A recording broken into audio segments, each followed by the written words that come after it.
Hi everyone, I'm going to make a series of videos that is going to be covering production and different techniques, as well as little tips here and there to kind of make the music that we love, or I suppose that you love if you're on my Patreon. So we have the song by Kalone.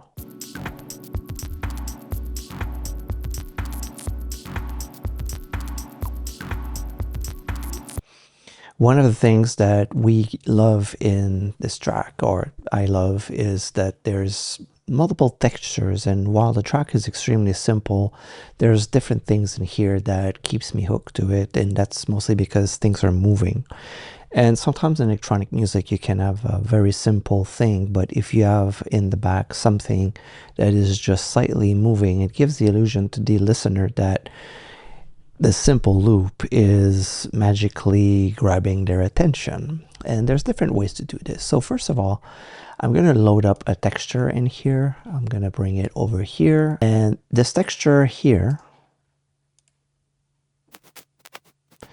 this one is close to what we have in the reference. And one thing we notice is that it's, first of all, it's mono, which means that it's going to be here. And sometimes if we want a bit of movement and to have variation, it's good to go for the stereo effect.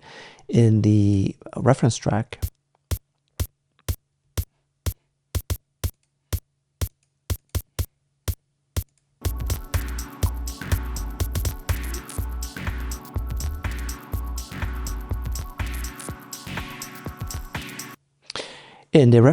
there is some elements in it that are high-pitched, and it's mostly on the sides. It's not really in the mono signal. So what we're going to do is we're going to create a signal that is going to be on the side. So there's different things that you can do. First of all, you could double the signal and then pan it left, right. That's one thing that you can do. But one effect that I want to cover with you today is the autopan tremolo. This effect is one of the most powerful effect that you can have, and just with this I do so many things. And so with the panning, one textural effect that you can do with this is just simply do panning, but you're going to do fast panning, and automatically we hear that the sound has moved on the sides now. And one way to make it even more apparent is that you go for a square signal.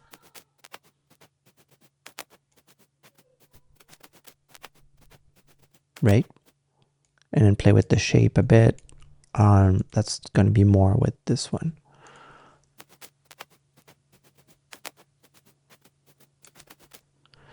And playing with this is just going to help having a bit of movement in here.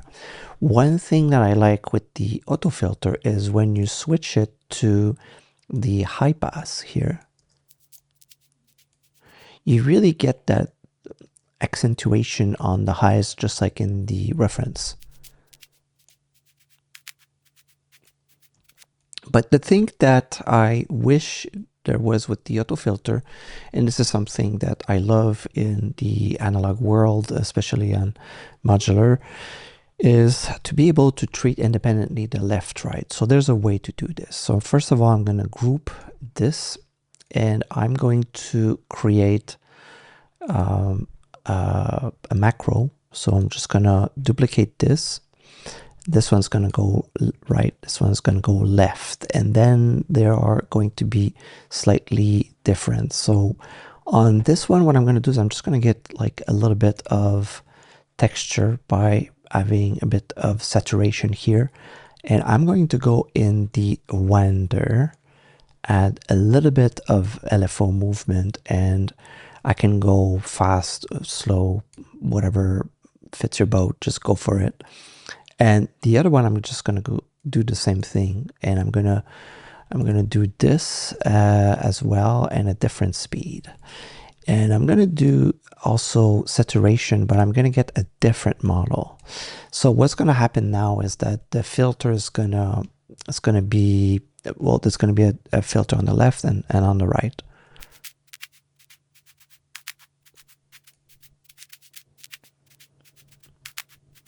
And now we have something independent, and it's not just an auto panning effect that we hear anymore. Like we hear something more stereo. And this is something that I like to do where I want to control the tremolo on each side. So this form here is an LFO.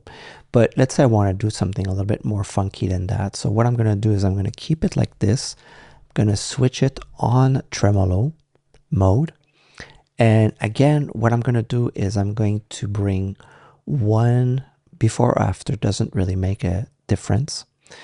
And I'm going to duplicate this and I'm going to bring it on the other one here.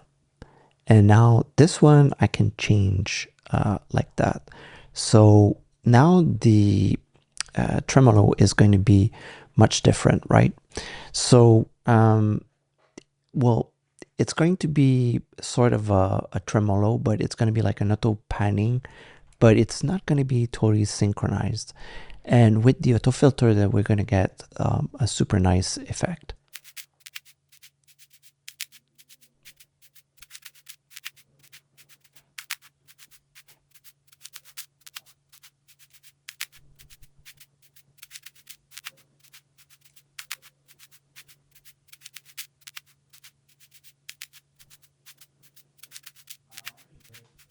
So as you see now, it's fully moving. There's like a little bit of texture coming from the filter as well. Now, when it comes to textures, the few effects that we can always count on that are going to make a super interesting effect, there's a chorus, there's going to be the phaser, and the delay. So with these three, you can get even more textures. I highly recommend that you don't use the tree. This is something I see in sometimes new producers, is that they use too many effects. The problem, if you use a lot of them, you're going to have phasing issues, because this is basically fucking up your phase. So with a bit of this, we can hear that there's like a little bit of movement happening, and it's just slightly different.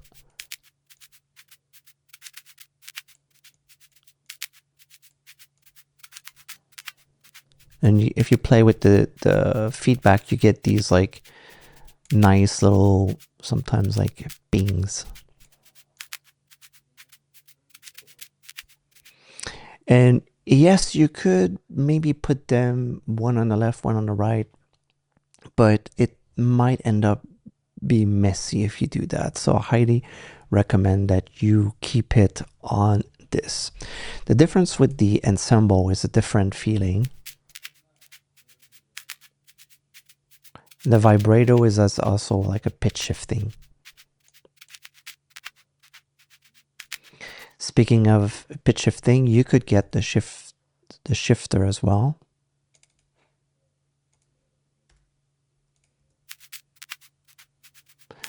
It has a wide.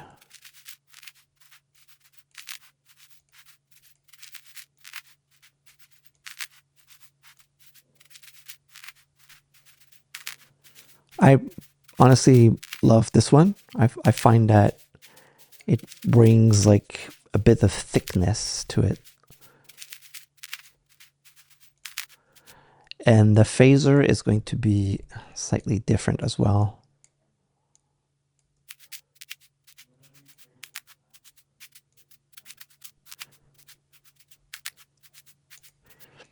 And then the delay, if you take it, the timing off and bring this slowly, you can have like a different kind of chorus. And then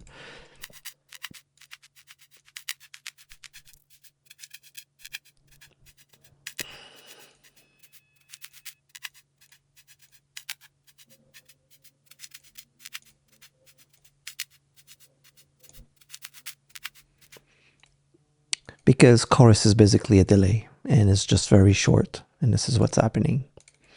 So this was like a crash tutorial for textures and effects, and happy exploration. Look forward to see the texture that you come up with.